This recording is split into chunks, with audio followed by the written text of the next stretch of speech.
Our first formula is the permutations of different objects formula. It's on your formula sheet, and we almost rarely use it.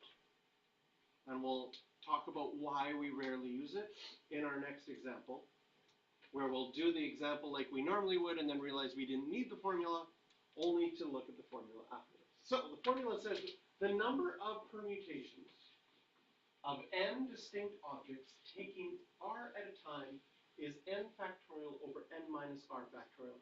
And they even have this fancy notation npr. This notation is also on your calculator. We're going to find that as well. So when we go to our example 2 here.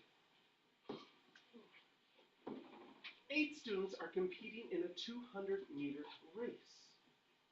How many ways can they finish first, second, and third? We're not worried about the rest of them after that. Do you see that you would have 3 decisions you'd have to figure out? Decision 1, who comes first? Decision 2, who comes second? Decision 3, who comes third? How many choices would you have for coming first? 8.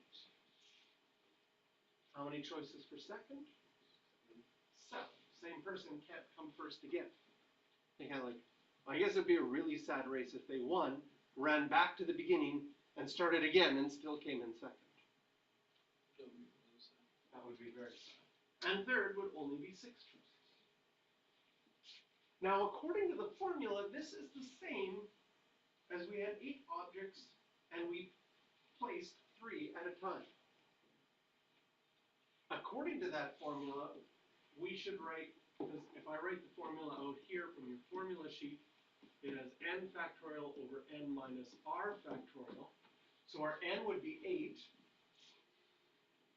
8. Our r is 3, so we'd go 8 minus 3 factorial, and this would be 8 factorial over 5 factorial. And you're going to have to simplify factorials without a calculator. The strategy for simplifying factorials without a calculator is this very same thing that we started with. If you expanded this by its definition, 8 factorial is 8 times 7 times 6 all the way down to 1, and 5 factorial is 5, 4, 3, 2, 1, all multiplied together. But when we're simplifying factorials, we look for the biggest number, in this case the 8, and we start using the definition saying, well, 8 factorial means 8 times 7. And we keep going until we're like, we get to 5 and you're like, hey, wait a minute, there's a 5 on the bottom. So I'm going to just put an exclamation mark to say that should keep going because I have a 5 that keeps going on the bottom, and those will simplify, and I'll just be left with 8 times 7 times 6, which is exactly what we found with our spaces to begin with. So you can see why you don't use the formula very often, because the spaces make more sense.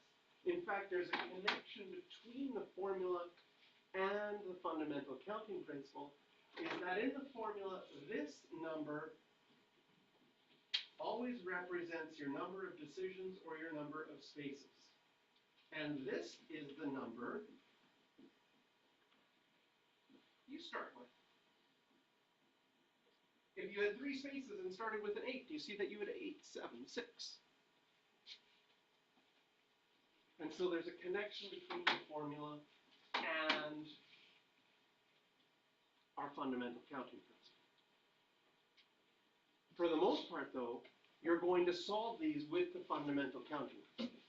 There will be times where you're like, oh, I don't want to write that many spaces out, so maybe it's better if I do this way. Can we find this button? Oh, can you find your exclamation button on your calculator? And can you find the NPR button on your calculator? So I would like you to figure out, yeah, let's do the 8PR, and let's do the exclamation button. Let's see what you get.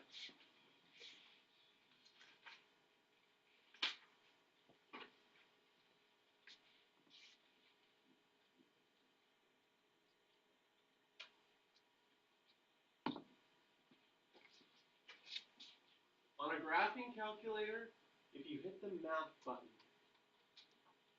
And then scroll over until you get to probability. They have both the NPR button and the exclamation button. And we're also going to learn NCR later. So if I did 8P5, I should get 336. No, AP3 is what I wanted. Math. That's random. Okay, let's try that again. Math. What is the probability? Number 2. 8P3. 336. Perfect. Questions for practice on this one? 4, 6, 7, and 8.